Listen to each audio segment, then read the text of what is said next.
아멘. 할렐루야. 주님이 우리 가운데 함께 하십니다. 오늘 함께 나누실 말씀은 사사기 17장, 또 18장, 19장, 21장에 있는 말씀을 함께 나누도록 하겠습니다. 합독합니다. 그때에는 이스라엘에 왕이 없었으므로 사람마다 자기 소견에 옳은 대로 행하였더라. 그때에 이스라엘에 왕이 없었고 이스라엘에 왕이 없을 그때에 이스라엘에 왕이 없으므로 사람이 각기 자기의 소견에 옳은 대로 행하였더라.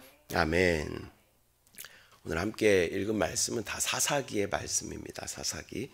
이 사사기는 우리가 읽을 때 옛날 이야기처럼 재미있기도 하고 또 아이들이 좋아하는 슈퍼히어로 같은 그런 내용들을 가지고 있죠. 그래서 저는 오늘 사사기의 말씀을 가지고 왕이 없으므로 라는 제목으로 함께 말씀을 나누도록 하겠습니다. 사사기 내용은 그렇습니다. 어렵게 고생하던 이스라엘 백성에게 좀 부족해 보이기는 하지만 하나님께서 사사를 세워주시죠. 또 그 백성들이 타락하고 그런 상황 가운데 있을 때, 또 고난 가운데 있을 때 사사들을 통하여서 하나님께서 이렇게 구원하시는 모습들을 우리가 보게 됩니다. 어렸을 때 이 사사기를 읽었을 때는 이 인물에 초점을 맞추어서 읽었던 것 같아요. 우리가 좋아하는 인물들 나오잖아요. 삼손도 나오고 기드온도 나오고 왼손잡이 에훗도 나오고 드보라도 나오고 그런 영웅들, 사사들. 그러나 뭔가 좀 이 사사들을 보면 뭔가 하나씩 이렇게 좀 부족한 모습들을 이렇게 보게 되죠. 그러나 하나님께서는 그들을 사용하시고 또 그들을 건지시는 모습을, 백성들을 건지시는 모습을 우리가 보게 됩니다. 그런데 성경에 이렇게 좀 더 깊이 성경을 보게 되고 또 신앙의 연륜이 조금 더 깊어지고 또 하나님의 마음을 조금 더 이렇게 이해할수록 그 인물들에서 그 상황으로 저희 시선이 바뀌는 것을 이렇게 경험하게 되었습니다. 자녀들이 어렸을 때는 자기가 원하는 것만 해요. 자기가 좋아하고 자기가 원하는 것만 해요. 그러나 자녀들이 이렇게 좀 성장하고 나서 철이 들고 나면 부모님의 마음을 이렇게 이해할 수 있게 되는 것이죠. 저도 이제 부모가 돼 보니까 부모님의 마음이 이해가 가더라고요. 마찬가지로 처음에는 내 기호에 따라서 그냥 그 사사들의 어떤 그런 재미있는 이야기들에 초점을 맞췄다면 신앙이 이렇게 좀 성숙하니까 하나님의 마음을 좀 볼 수 있게 되었습니다. 그러면서 이 사사기를 이렇게 쭉 읽어 내려가면서 계속 저의 눈에 밟히는 것이 이 왕이 없으므로, 저희가 읽었던 오늘 사사기의 말씀에 계속 반복적으로 나오는 것은 왕이 없었으므로, 또 이스라엘에 왕이 없었고, 또 이스라엘에 왕이 없을 그때에 이스라엘에 왕이 없으므로. 이 왕이 없으므로라는 그 말이 제 마음 가운데 계속 좀 이렇게 걸림이 되었습니다. 그런데요, 이스라엘에는 계속 왕이 있었습니다. 그들이 잘 집중하지 않고 외면했을 뿐이지 처음부터 이스라엘의 왕은 누구셨어요? 하나님이셨어요. 하나님이셨어요. 이스라엘이라는 나라는 원래부터가 왕이 통치하는 왕정 국가가 아니라 하나님께서 친히 통치하시는 신정 국가였다라는 것입니다. 영적인 눈이 어두워서 왕 중에 왕이신, 또 영원한 왕이신 하나님을 알지 못하였던 것이죠. 이 사사기의 패턴은 아주 반복적입니다. 이스라엘 자손은 끊임없이 다시 야훼의 목전에 악을 행하고 또 야훼께서 그들을 다른 민족의 손에 몇 년 동안 넘겨주시고, 그러한 이스라엘 백성들이 다시 하나님 앞에 회개하고 간구하면 하나님께서는 또 어김없이 사사를 세워주시고 이스라엘 백성을 구원해 주십니다. 이런 사사기 이야기는 300년 동안 계속돼요. 이 패턴을 계속 반복해요. 이스라엘이 하나님 앞에 악을 행하고 또 그들이 다른 나라의 속국이 되었다가 또 하나님 앞에 회개하면 다시 하나님께서 그들을 사사를 통해서 건져주시는 이런 일이 계속 300년 동안 반복된다라는 것입니다. 그런데 하나님은 이전부터 이미 여러 차례 모세를 통해서 이러한 일들을 이 이스라엘이 다른 나라의 속국이 될 것이라는 경고를 계속 하셨습니다. 레위기 26장 14절부터 17절 말씀을 같이 한번 보면 이렇게 합독합니다. 그러나 너희가 내게 청종하지 아니하여 이 모든 명령을 준행하지 아니하며 내 규례를 멸시하며 마음에 내 법도를 싫어하여 내 모든 계명을 준행하지 아니하며 내 언약을 배반할진대 내가 이같이 너희에게 행하리니 곧 내가 너희에게 놀라운 재앙을 내려 폐병과 열병으로 눈이 어둡고 생명이 쇠약하게 할 것이요 너희가 파종한 것은 헛되리니 너희의 대적이 그것을 먹을 것이며 내가 너희를 치리니 너희가 너희의 대적에게 패할 것이요 이렇게 말씀하고 있습니다. 하지만 하나님은 이스라엘 백성들을 포기할 수 없으셨습니다. 하나님은 또 그 자비와 하나님의 끝없는 사랑으로 이스라엘 백성들이 그런 어려움 가운데 고난 가운데 처하게는 하시지만 그들을 아주 포기하지는 않으시는 모습을 우리가 또 보게 됩니다. 레위기 26장 또 44절 말씀을 보면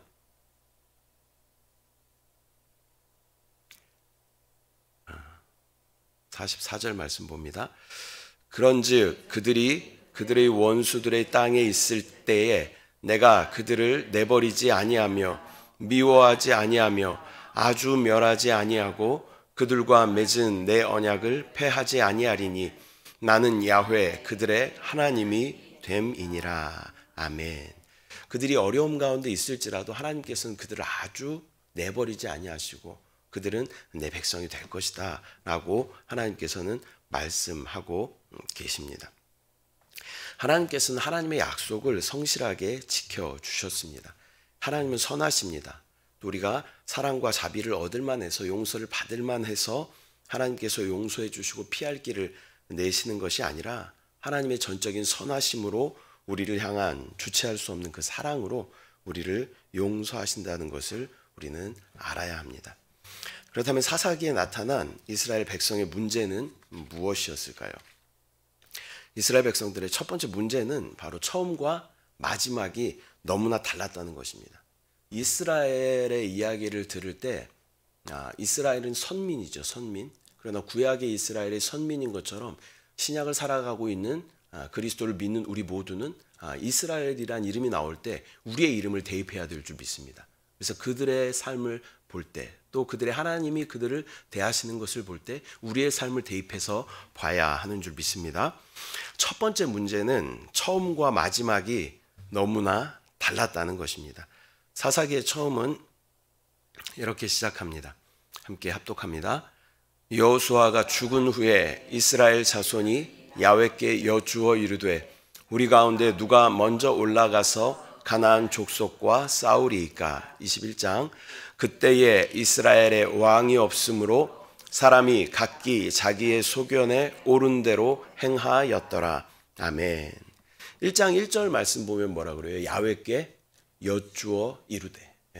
1장 1절 처음 시작할 때 이스라엘은 하나님께 먼저 여쭈어 이르되 우리 가운데 누가 먼저 올라가서 가나안 족속을 싸우리까? 이렇게 물어보는 이스라엘 족속의 이스라엘의 모습을 우리가 보게 됩니다. 근데 마지막 21장까지 사사기가 있는데 21장 마지막 절에 뭐라고 기록하고 있어요? 각기 자기의 소견에 옳은 대로 행하였더라. 처음과 마지막이 너무나 다른 모습을 우리가 보게 되는 것입니다. 한 장 한 장 지나가면서 이스라엘 자손이 또 야훼 목전에 악을 행하였다. 이런 말이 계속 반복되는 것을 우리가 보게 됩니다. 3장 12절 또 4장 1절에 또 야훼의 목전에 악을 행하였다라고 기록하고 있는데 여기서 또라는 말은요.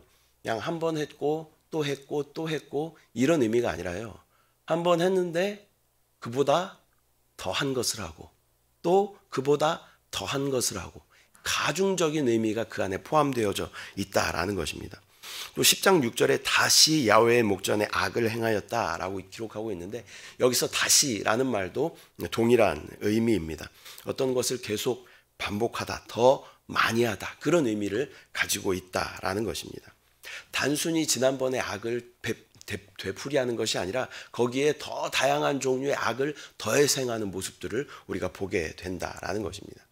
이렇게 300년이라는 시간이 흐르고 마지막 절을 보면 그때 이스라엘의 왕이 없으므로 사람이 각기 자기의 소견에 옳은 대로 행하였다라고 마무리하고 있는 모습을 우리가 보게 됩니다.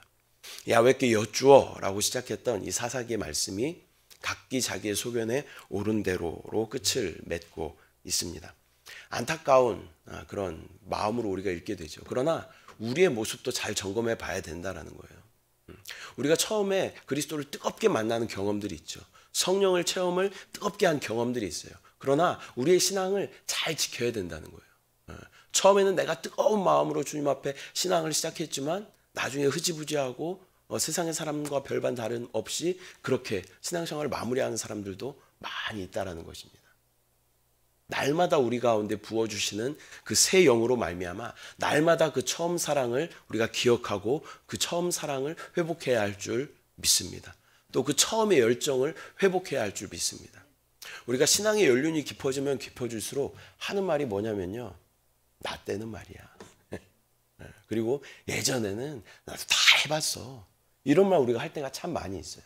그러나 우리는 날마다 새로워져야 돼. 날마다 처음 그 신앙, 날마다 주님 처음 뜨겁게 섬겼던 그 신앙을 다시 기억하고 회복해야 할 줄 믿습니다.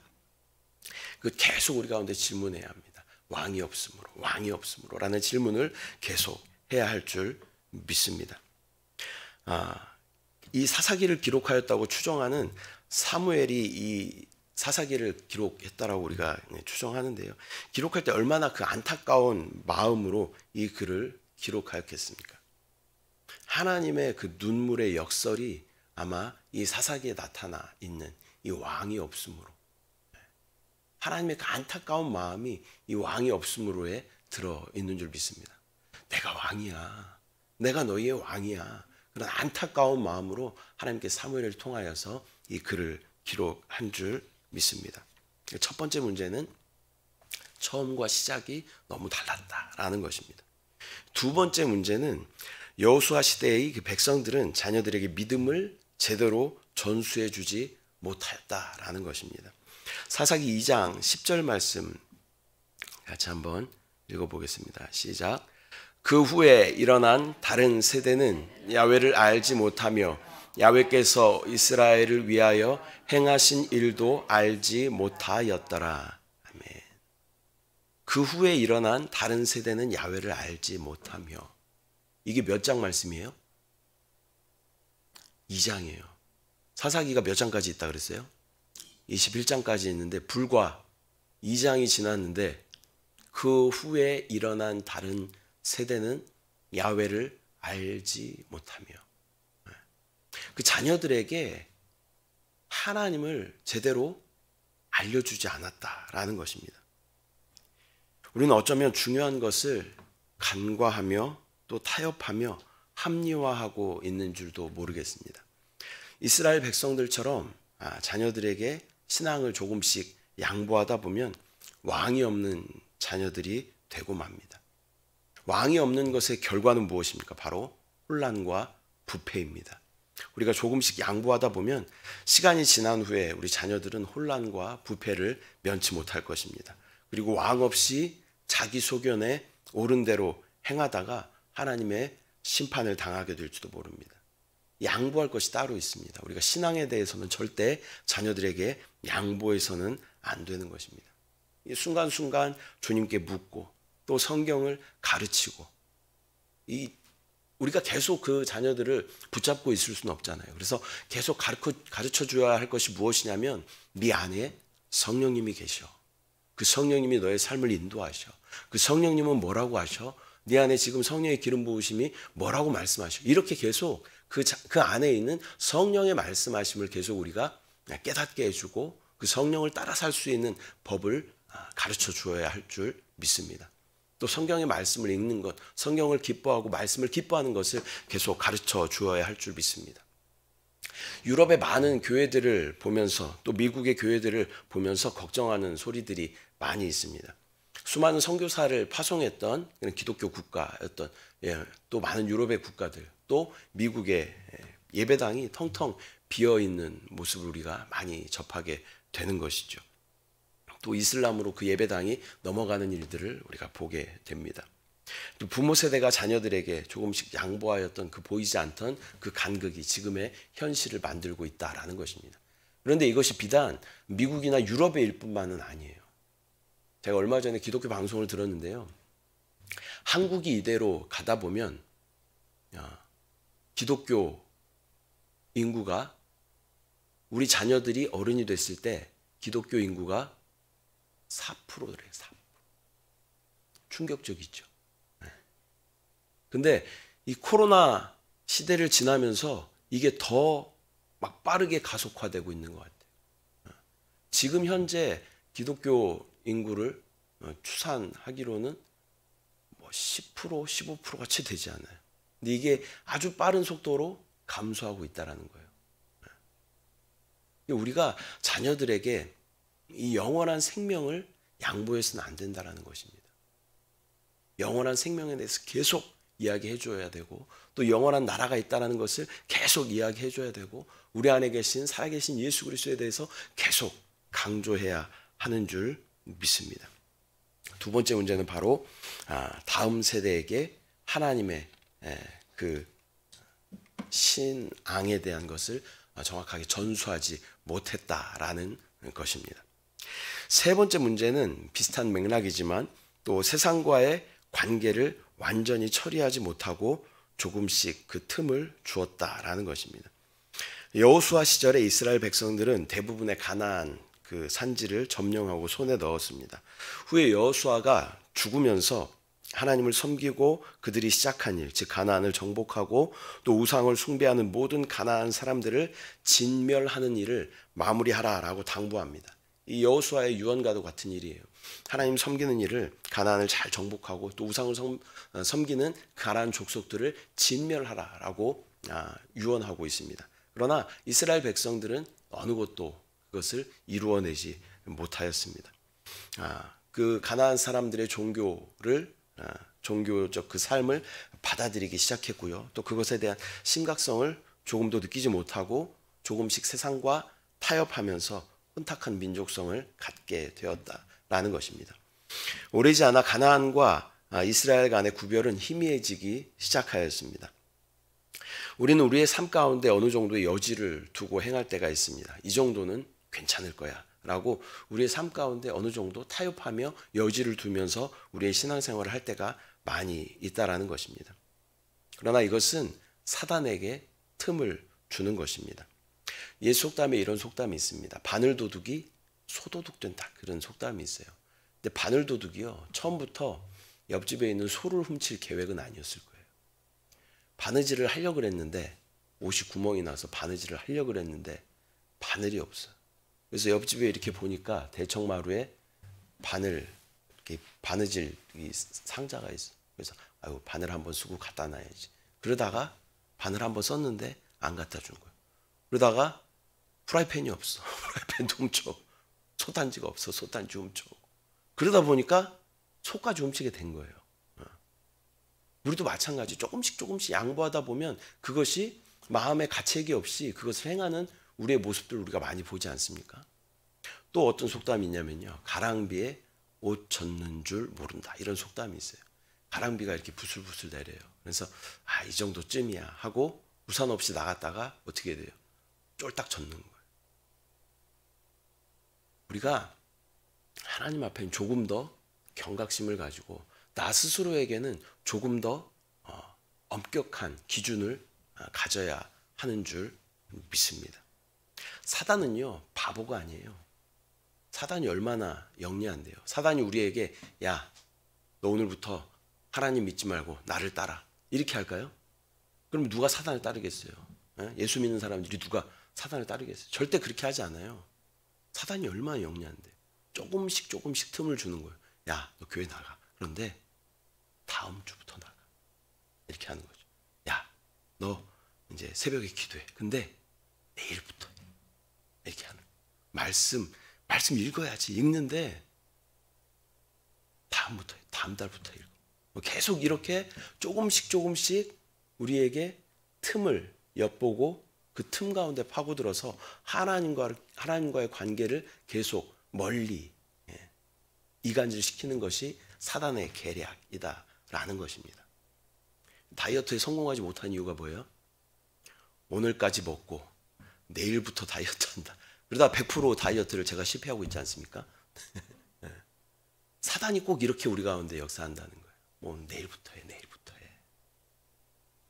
그 틈을 주지 않는 신앙에 대해서 나에게는 조금 더 엄격한 기준을 가지는 저와 여러분들 되시기를 소망합니다. 세 가지에 대해서 말씀드렸어요. 첫 번째는 이스라엘 백성들의 처음과 마지막이 너무 달랐다. 두 번째는 자녀들에게 온전한 신앙을 전수하지 못했다. 세 번째는 세상과 타협하는 신앙을 가졌다라는 것입니다. 우리의 삶을 다시 한번 잘 대입해보고 처음에 그 뜨거운 신앙을 끝까지 유지하는 우리의 신앙이 되기를 소망합니다. 또 우리 자녀들에게 나만 잘 믿고 나만 하나님의 나라를 소유하는 것이 아니라 그 좋은 나라, 내가 그것을 알았다면 가장 좋은 것을 우리 자녀들에게 주어야 하지 않겠습니까? 그 자녀들에게 그것에 대해서 계속 강조해야 돼요. 하나님의 나라에 대해서 계속 강조해야 되고 신앙에 대해서 하나님과 내 안에 계신 성령의 인도하심을 따라야 한다고 계속 강조해야 됩니다. 또 우리 스스로도 세상과 타협하지 않는 그러한 신앙을 가져야 할 줄 믿습니다. 방송이나 젊은 사람들이 자주 쓰는 말 중에요. 존재감이라는 단어가 있어요. 존재감. 들어보셨습니까? 존재감. 그래서 우리나라의 어떤 방송계의 최대 존재감은 유재석인 것 같아요. 유재석. 그래서 어떤 프로에서 유재석이 없는 그 프로를 상상해 보면 상상이 안 됩니다. 아주 엄청난 존재감. 젊은 사람들은 이런 존재감을 뭐라 그러는지 아세요? 미친 존재감이라고 해요. 미친 존재감. 어감이 좀 안 좋긴 하지만 하나님께서 우리 안에 엄청난 존재감으로 역사하셔요. 그분이 우리의 전 존재예요. 우리의 영과 혼과 육에 엄청난 존재감으로 우리 가운데 역사하시는 분이 하나님이신 줄 믿습니다. 그분이 우리의 왕. 근데 우리의 삶은 어때요? 그분이 우리 가운데 왕이시고 우리의 모든 존재의 주인 되시지만 대부분의 우리의 삶은요, 내가 왕처럼 살고 내가 주인처럼 살고 하는 우리의 모습들을 발견하게 되죠. 우리가 오늘 찬양을 했는데요. 찬양을 제가 일부러 다 왕이 들어가는 찬양을 했어요. 왕이신 나의 하나님. 또 찬양 뭐 있죠? 기억이 안 나네. 찬양하세. 또 예수 우리 왕이요. 우리가 그렇게 끊임없이 주님은 나의 왕이십니다. 당신이 나의 왕이십니다. 라고 찬양하지만 우리의 찬양과 우리의 삶은 좀 많이 다른 것 같은 그런 삶을 우리가 살아가고 있다는 것이죠. 하나님 우리의 왕이십니다. 이스라엘 백성들의 처음부터 끝까지 하나님께서 그들의 왕이셨던 것처럼 우리의 모든 삶 가운데 하나님이 왕이십니다. 그 엄청난 존재감으로 우리의 삶 가운데 역사하시고 우리 가운데 인도하시는 그분의 성실하심과 인도하심 가운데 우리의 온 삶을 또 온 존재를 걸어야 할 줄 믿습니다. 그분 없이는 우리는 아무것도 아닙니다. 그분 없이는 나도 없고요. 나의 인생도 없고 아무것도 없습니다. 그분이 나의 왕이 되십니다. 그 왕의 음성에 순종하는 오늘 하루 되시기를 소망합니다. 그런 마음으로 아까 내가 불렀던 왕이신 나의 하나님과 하나님 진짜 하나님 나의 왕이십니다. 그런 마음을 가지고 왕이신 나의 하나님 같이 한번 찬양 한번 하겠습니다. 찬양합니다. 왕이신 나의 하나님 내가 주를 높이고 영원히 주의 이름을 송축하리이다.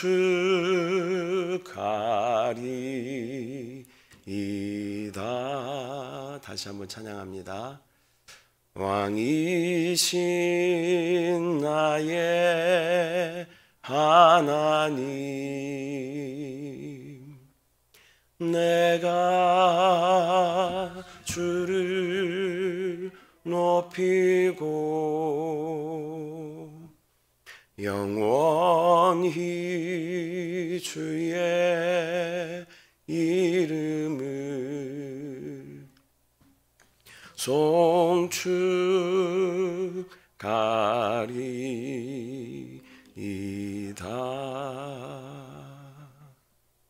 기도하겠습니다. 왕이신 나의 하나님, 내가 주님의 이름을 높입니다. 또 영원히 그 이름을 송축합니다.